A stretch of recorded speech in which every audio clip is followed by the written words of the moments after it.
Clayton, you spoke some already about the issues around aluminum nanoparticles. We're told through Dane's work and other that two of the other chemicals that are in this geoengineering are barium and strontium. Can you tell us what you know about those chemicals and how they might affect human health? Sure. Well, barium is toxic as well. Barium has a lot of toxicity to the kidneys in particular. It can also cause in higher amounts hypokalemia, arrhythmias, and so on. But accumulated barium is toxic both to the central nervous system, similar to aluminum.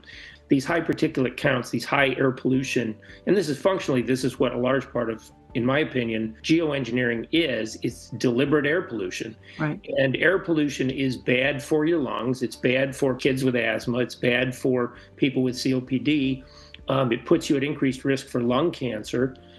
So it's absolutely bad for the respiratory system in a big way, but also, heavy metals of any kind are not good for your nervous system. They're not good for your brain. They're not good for your age-related cognitive status. And so whether it's mercury, whether it's aluminum, whether it's barium, all of these put people at risk for dementing illnesses. And so that's the other consideration that we really have to take in mind. So for barium, I would focus on those. I know that Ed Group and folks in Florida are doing some work with a scanning electron microscope that they've got, and they're seeing large amounts of strontium in samples that they're taking from people living, I believe, in Florida right now. So I'm a little less up to speed on strontium, but I know that it's also a concern for lung cancer.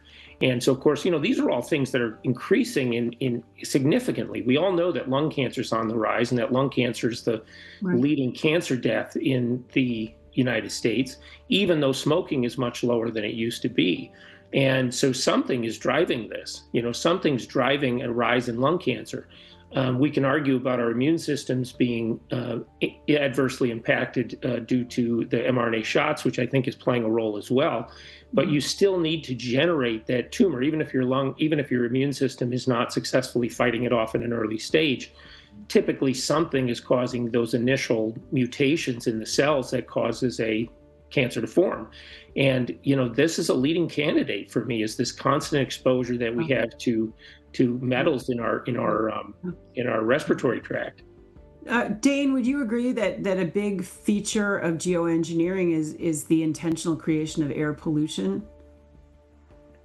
It's certainly the very premise of these operations. I agree with Clayton completely on that. That's the stated purpose, to mimic the temporary toxic cooling effects of a volcano, when we know from the most recent peer-reviewed studies that those cooling effects are, again, temporary, followed by an exacerbated warming